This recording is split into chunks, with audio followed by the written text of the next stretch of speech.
Hi, everyone. Welcome to the e-commerce summit. I'm hoping it's a good one for you. My name is Ali Honyololo. I'm the Senior Director of Product Marketing at Akenio. If you're not familiar with Akenio, we're a provider of a product information management based solution that helps brands and manufacturers and others be able to tap into and unlock growth opportunities by delivering exceptional product experiences across any channel that they may be promoting and selling their products on. And that brings us to the topic for this particular session. And it is all about that experience word. Now, I've been in technology and commerce technology as well as product marketing for many, many years now. I won't say how long, but we've been talking about the customer experience for a while now. And the customer experience covers so many different areas and touch points that we have with that customer.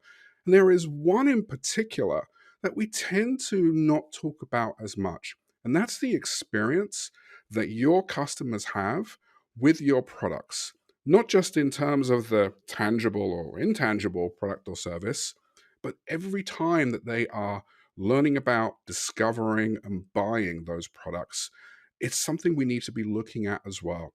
So that's what this session is going to be all about. And we're going to be leveraging some research that Akenio have done. I'll get to that in a moment.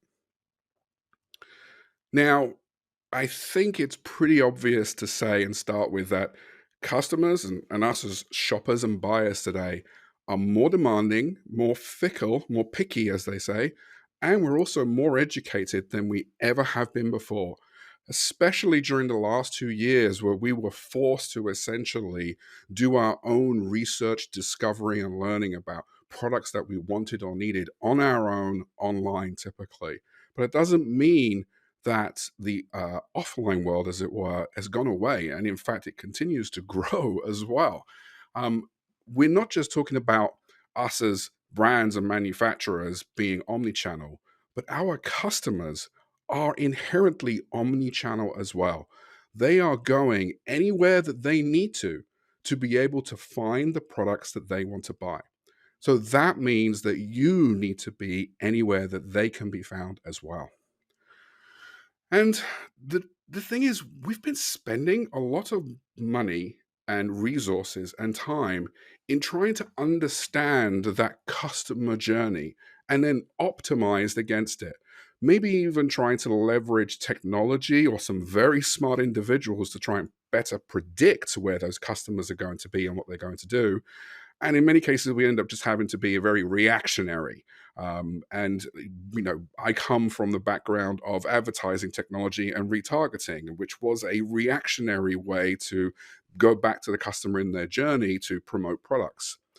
But the reality is, if the customer is in control, you aren't going to control that journey. That's just a reality. It is very, very hard to do. So, what is the step that we can take then? What should we do here? Am I saying, oh, no, no, don't look at the customer journey? Of course not. You have to. We all do. But there's one foundation that you can take, a keystone, if you will, into meeting the expectations that your customers have about finding your brand and your products is by taking control of the product experience. That experience that they have is typically the first one is with your product, whether it's advertising, search engine, landing page on your website, home pages, the list goes on. And so if we can take control of that particular part, that's going to set and meet the expectations that those customers have with the information that they want to get. Now, if we don't do this, if we just do what we've always been doing, which is just providing a not very interesting title, a standard description with speeds and feeds, and thinking just about price and delivery options, you're going to find, as in the moment as you're seeing the research, that that's going to impact your bottom line. We need to be taking steps to ensure that the experience that our customers have is truly omnichannel. And what I mean by omnichannel is any channel by definition. That's what it means. So that they come and find you. You don't have to spend so much effort trying to find them. Not doing this, you're going to see in a moment, again, will impact your bottom line. in ways that maybe you hadn't thought of. So, what tells us then, A, how does it impact our bottom line?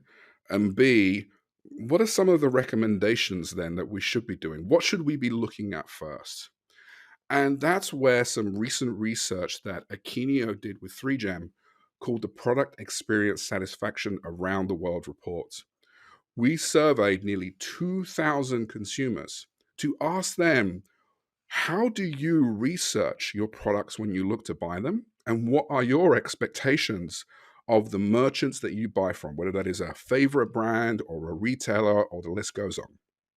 I'm going to take you through some of the highlights from that particular study, but I'll give you the link at the end for you to be able to download this free report for yourself so you can get more details, follow up with us with any questions, or use it as part of your strategic planning as you think about where to make investments into the customer experience that you want to be able to have with your shoppers. And the first thing we're going to look at are some of the highlights with respect to what those expectations are of customers today. What are they looking to do? What are they looking for from the merchants that they are buying from or researching? And the first one is that we found that 70% of consumers are saying that merchants could do more to improve that product experience, the information that they're getting, the experience that they have that supports their purchasing decision. Status quo is not enough anymore, as you can see by this number. Because consumers today are expecting to get richer experiences that go beyond just the standard information that they can get anywhere these days, but are looking for additional information that will help them in their purchasing decision to buy from you, and ideally at that moment in time as well. I'll go into more details of what they are kinds of things they're looking for, but take away right away, we aren't doing enough here, and we could be doing a lot more. Now, over a third of them expect that the product they're looking for is easy to find. And that doesn't mean just having a search capability on your e-commerce site. It goes beyond that. Like I said, customers today are omnichannel in nature, and they are looking at multiple sources for information.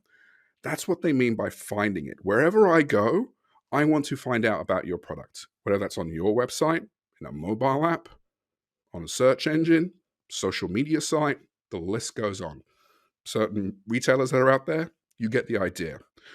They expect to make it easy to find what they need, not just for the product, but the details on that product as well. And like I said, they're omnichannel in nature. Yes, you know what? They're not just going from site to site, but they're doing so to find additional information about that product. So they're going to start looking at things like review sites, for example. They do want to know what are those social media influencers out there promoting and talk about certain products as well. The list goes on here, but they are omnichannel because they want to get as much information as they can. Now, I will say this, and you'll see this in the study, there is such a thing as too much information. So it's whatever they need to make an informed decision to buy with someone. And that's why it's so challenging, like I talked about at the beginning, because they're in control of what information they expect. And then also, this is something we ask is, are consumers interested in using new technologies when shopping? And 2/3 of them said, yes, we are. What do we mean by that? We mean things like dedicated mobile apps that have got specific information or experiences within them. We're talking about voice assistants here as well. There is interest. We've been talking about voice assistants in shopping for a few years now, but there is certainly interest in doing that. And yes, things like augmented reality and, dare I say it, virtual reality and the metaverse is starting to come up. It's something that's of interest. But what it's telling us here is that whatever does take off to be the new medium or new channel where people will be buying products digitally or otherwise, we need to be ready for it. We learned a lot from the last 2 years during the pandemic that there are external forces that come into play that force us to make a pivot in our business model and how we go to market with our products. We need to be ready and make sure we've got a foundation that supports whatever new channel or whatever new crisis comes along. So that's the expectations, or some of them, that consumers have. Now, I've got some bad news for you all. There are some undesirable impacts of bad product experiences. What do I mean by a bad product experience? We've all seen these before, right? You go up to an online marketplace and you find a particular product that you're interested in. And what do you see underneath the description? Details coming soon. Would you like me to fill this in later? You've all seen that, right? There are some obvious ones too, like the image that doesn't match the product. The description information has a color that doesn't match what's in the title, and so on and so forth. Those are all examples of bad product experiences. And they're not just things where you can say, oh, well, we'll get around to fixing it later. It'll be fine. No, these things will impact your bottom line. Let me give you some examples here from the report. First of all, one of the more immediate impacts is with respect to products being returned. There was a study done recently that showed how much money is being spent purely on product returns, and it was astonishingly large. And the reality is, we ask consumers is, do you find that you have to return a product because the information that you saw was incorrect? And 53% have said, yes, I have had to return a product over $100 or €100 at least once in the last year. That seems like an awful waste. It also is affecting your costs to be able, and you may not even be able to get that customer back. So there are things that we can do, relatively simple, leveraging technologies like a product information management solution to be able to capture, focus on, and correct those mistakes, the lack of information, before our consumers see it. The other thing is, they would actually abandon buying a product. So they may find your product on your site or elsewhere, but if that product information experience is bad and not what they expect, they will just not bother buying. And they'll either go somewhere else or look for an alternative product. And it's a significant enough percentage of them who said, yeah, I would absolutely do that. I think we can all agree with that, right? That's part of the product experience. And more so than that, nearly 2/3 of them said, you know what, I just would stop buying from a particular brand if that product information experience was that bad. If that company cannot make the effort to provide the information that I need and give me an experience that I am looking for as I am discovering and researching your products, what makes me inclined to be able to do business with that company later on? These are the kinds of impacts that, if not taken care of relatively simply in a way that you can control too, can have serious detriment in you being able to meet your business goals. So that was the not so good. But there's some good news, right, Ali? Yes, there is some good news. There are things that we can all do that consumers today are looking for and will make a huge difference in your business goals. Let's take a look at some of those. So we asked them, the consumers that is, would you be willing to pay more if you had a complete and great high quality product information experience with those you are buying products from? 51% of them said, yes, I would be willing to pay more money for that particular product if that experience with product information met my expectations or better yet exceeded them. And then we asked them how much more. And on average, those who said yes, they'd be willing to pay more, would be willing to pay more than a quarter of what they do today. Think about that for a minute. We make the effort to give them a better experience across any channel that you may be selling your products on, and they would be willing to pay almost 25%, 27% on average in this case, more for that particular product. And let that digest for a moment for you and think about that, what that might mean to you and your business. It goes better than that. Brand values, especially with Gen Z coming online with more disposable income, they are looking for brand values. What do I mean by that? Well, it's not just in terms of the values of your company or organization, but they're looking for things like sustainability information about your products, ecological impacts, um, certifications, and required labels, especially in the CPG, but other industries as well. And we asked, again, similar question. If you found that that particular brand or merchant reflected their values in the information that they shared, would you be willing to pay more? And again, half of them said yes, we'll be willing to pay more, and on average, 25% more. This is really exciting. And I think this is something we're all sensing and seeing some great examples of. But it's more than just having a company values page that's linked to from the footer that you have on your site. It's actually reflecting that within the information that you are providing as well. So if there are certain certifications or labels that you have across your products, incorporate them. If you have a particular tone of voice that you have as an organization, reflect that in how you are describing and presenting your products, with everything from the title to the standard description that you see on the page to maybe video footage that you have of the product as well. Consumers today expect this. And again, they're willing to give you more money for that same product if they see that. And that's not just a high-end luxury goods things.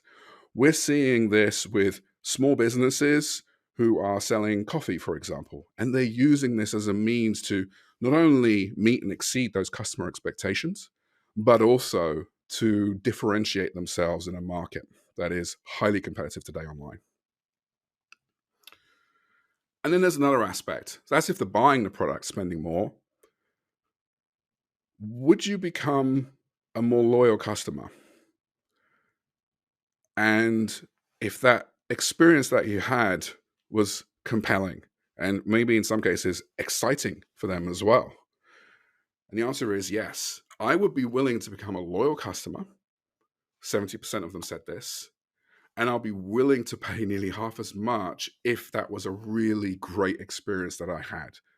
And again, think about this. It's not just on your e-commerce site, but that experience from a consumer perspective could be anywhere.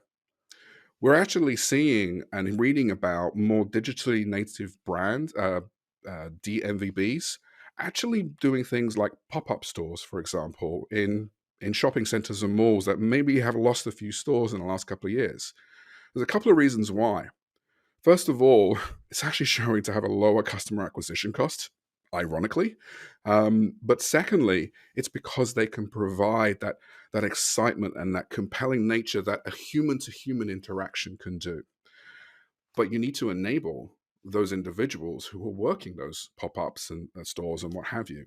And again, they need to have access to the same information, if not more information, than their customers have that they can get themselves online today. So think about that as a product experience as well. And we think about the omnichannel customer experience. What is that foundation you need to build? It's getting the information out there that's needed. So that's some of the highlights from the report. What can we take away from this?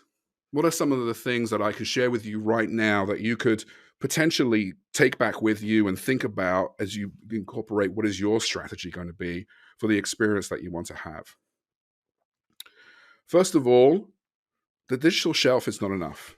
Just thinking about how you might be getting on some third-party marketplaces in addition to your own e-commerce site isn't enough. And you can't think of them as siloed things either. You have to look at the whole experience. Yes, each channel will have its own specific needs in terms of the information, the format, what's there, and what have you.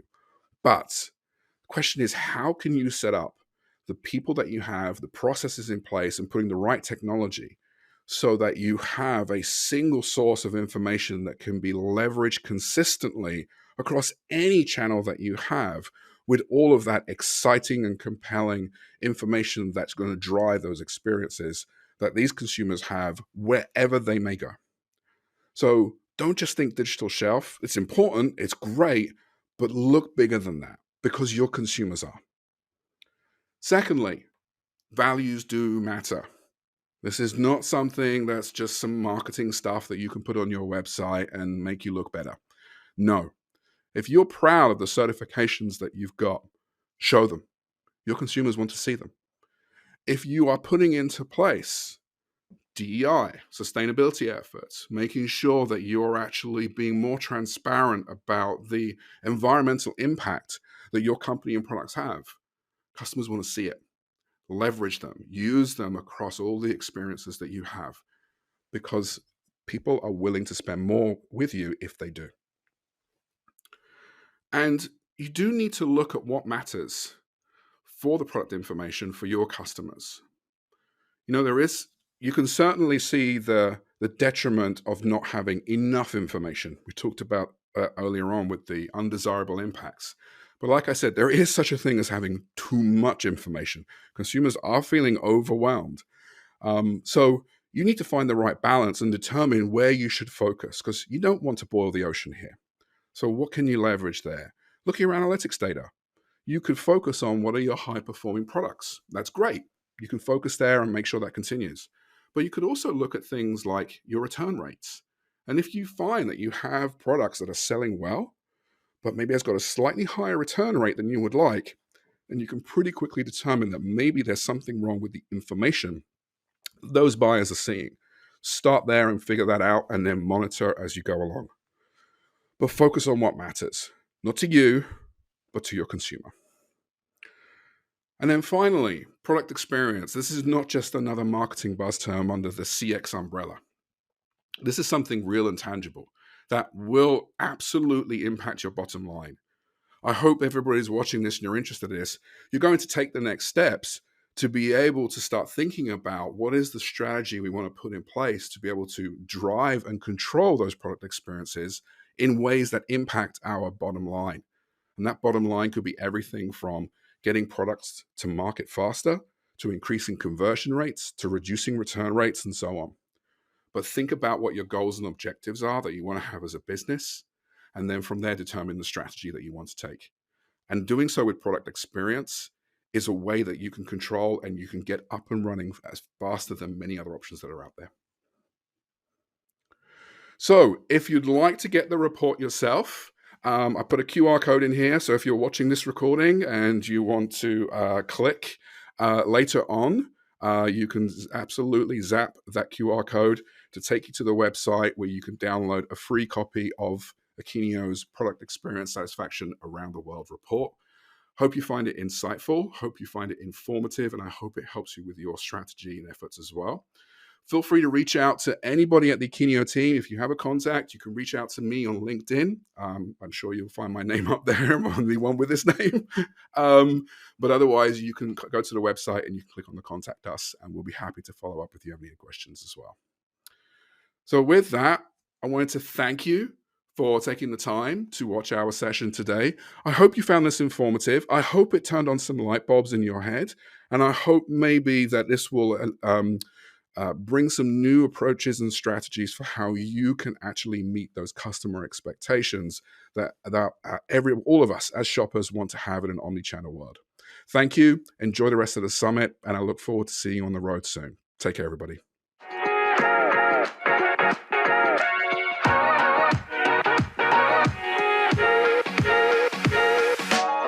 Hi, my name is Emmanuel and I work for APEM.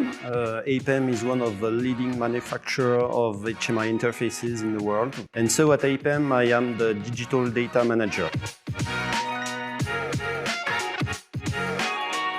Before using Akenio, there was no single repository for product data inside APEM. So, there were some data stored in the PLM, some in the ERP. So the use of Akenio allowed us to gather everything into a single place and make it our single source of truth for all product data. And it is a game changer because, instead of looking for data anywhere, we know it is precisely updated in the right place. When we launched our new website based on Akenio to feed the product data, we saw a large increase in our sales. So is it only because of Akeneo or not, I could not tell, but the fact is we sold more. Being able to provide the exact same data in multiple languages is for us a key feature of Akeneo. The fact that Akeneo is so easy to use, it is being handled by non-technical people, which allows us also to speed up the process because we can ask several people to update their data, without having to back everything. All in all, it's the UX of Akeneo is also a strong part of it because of its ease of use. Yeah. Looking at the future, it's our current project where we are trying to build a complete database for all our product data, moving from series to part numbers and ITAPM. Just to give you an example, a single series could have millions of combinations, millions of part numbers. So we won't put millions of combinations inside a PIM, but already putting tens of thousands of them is a huge improvement. And thanks to the flexibility of the tool, we can import, modify inside Excel, use random formulas, re-import inside the PIM. So it's very easy to master a lot of data at the same time. And yeah, that is what we're doing right now, and it's looking great already. And that's our best achievement so far, even if it's not totally finished yet.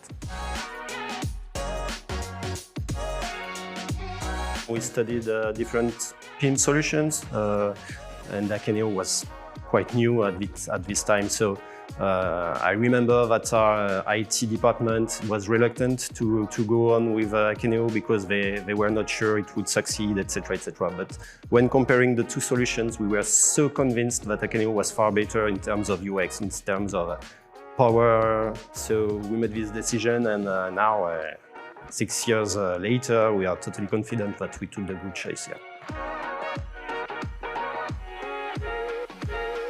I would say the first thing is really to have your directors, your board being involved, that they are aware that data is key, and you have to cherish it, to nurture it, and yeah, it's not just a side feature. It's really key. So yeah, onboarding your board is very important. And the second advice I would say is probably that you have to pick the right partner with you. If you have the right partner, you're almost okay,